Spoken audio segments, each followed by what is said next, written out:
Major Mohammed Ali Shah is joining me on the broadcast for this particular story.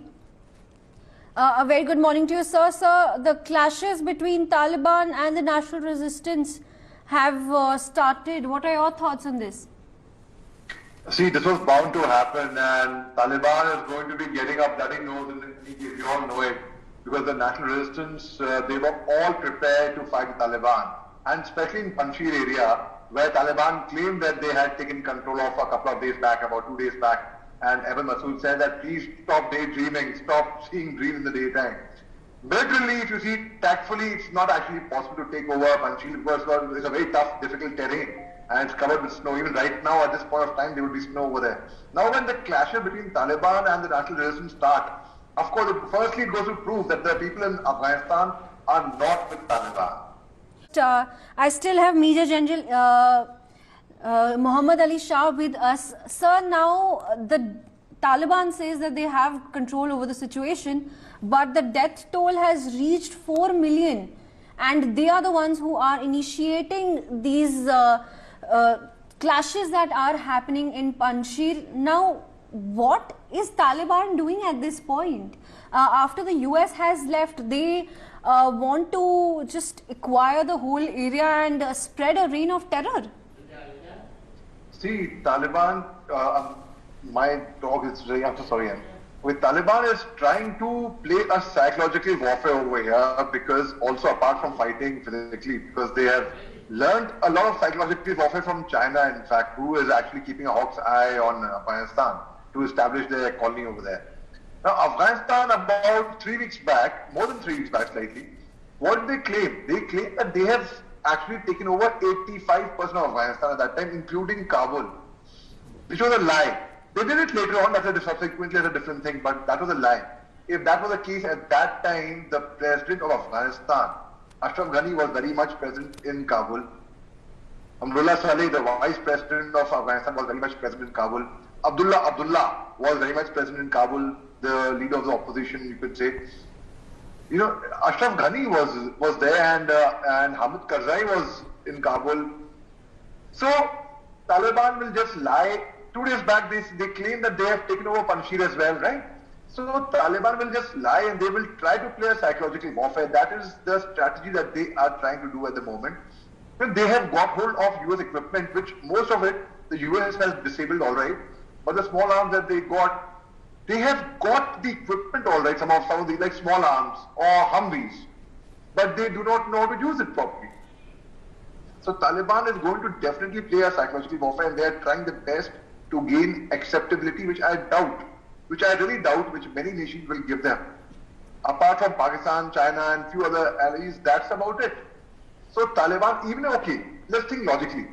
If somebody wants to have a diplomatic tie with Afghanistan, what diplomatic tie can we have with Afghanistan? Have you ever worn any shirt or any clothing which is written made in Afghanistan? Or do you have any forget about electronic products, any products where you've written made in Afghanistan? You would have seen made in China, which we might work out later on, that's a different thing. Made in Japan, made in USA, made in UK, made in India also.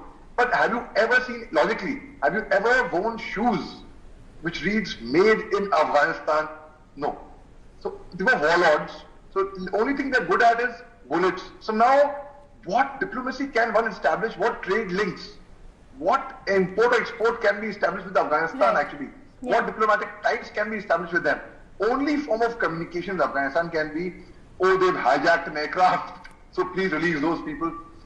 Or negotiations, that will backdoor communication. So Taliban, when they know, and now they captured Kabul, all right, agreed. They're a cakewalk actually, it was a walkover. They actually came and they took over Kabul, fine. Right. Major General, what next? Yeah. Like I'll give you a small example.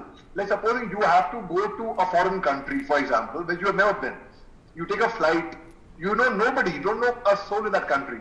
You take a flight, you land up there at the airport, you landed up, anyone can land up. Now what? Right. Kahan jana hai, kahan, kisse milna hai, kya karna hai, kya? Thank you so much for joining us on the broadcast and sharing your insights. General Mohammed Ali Shah is also with us on this particular story.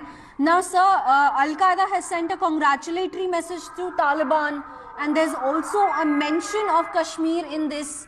What are your thoughts on this? See, I'm not surprised at all. At the end of the day, they are cousins, Al-Qaeda and Taliban, and it's from the same family. In fact, if you see, Osama bin Laden, who bombarded America, Al-Qaeda, he was closely related to Taliban as well in a way. So, and Taliban definitely, I mean, there's no doubt about the fact that it is a terror outfit.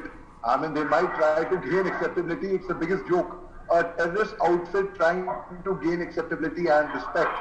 And by making false and false promises and claims, which is really, I mean, laughing stock. But yet, people will try to give them acceptability. There are some countries like China and Pakistan, but for certainly, I mean, as I told you earlier, there is no form of communication that one can do with like, I'll give you a very small example. Okay, some people you connect with, some people you don't in real life. Now, some people you do not connect with in real life and you don't like them. So what do you converse with them? What do you communicate with them? What is the exchange of ideas with them? There's nothing. There's literally nothing. What does one communicate with Taliban? For what? Right. I can communicate with a dacoit or I wouldn't. Similarly, because there's nothing to communicate with them. There's nothing to do a deal with a dacoit or a thief. Similarly, there is nothing to communicate with Taliban, but yes, for Al-Qaeda there is a lot. They can do joint operations together. And first thing what Taliban did was when they took over Kabul, they released the Al-Qaeda prisoners from the jail. They released the Mohammed prisoners. They released the ISIS guys. ISIS Khorasan. Now it's a new variant of, like, you know, I will not be surprised if at some point of time Al-Qaeda too asks for acceptance, or the Taliban has been asking for acceptance. So this is ridiculous. And now the way we have different variants in coronavirus, Delta variant, black fungus, now these terror outfits are coming out with different variants. We had heard of ISIS, we had not heard of ISIS Khorasan. Taliban is trying to fight ISIS-K externally at least by showing that they are against them. They executed the chief on the first day. That's a way of showing that we are against them. We do not encourage terror activities on the soil. But I really have my doubts about those barbaric, I mean, really, it is really, when Al-Qaeda congratulates Taliban, what message does it go to the world? It is very, very obvious and evident to the entire world to see. Absolutely. Thank you, Major Mohammed Ali Shah, for joining us on the broadcast.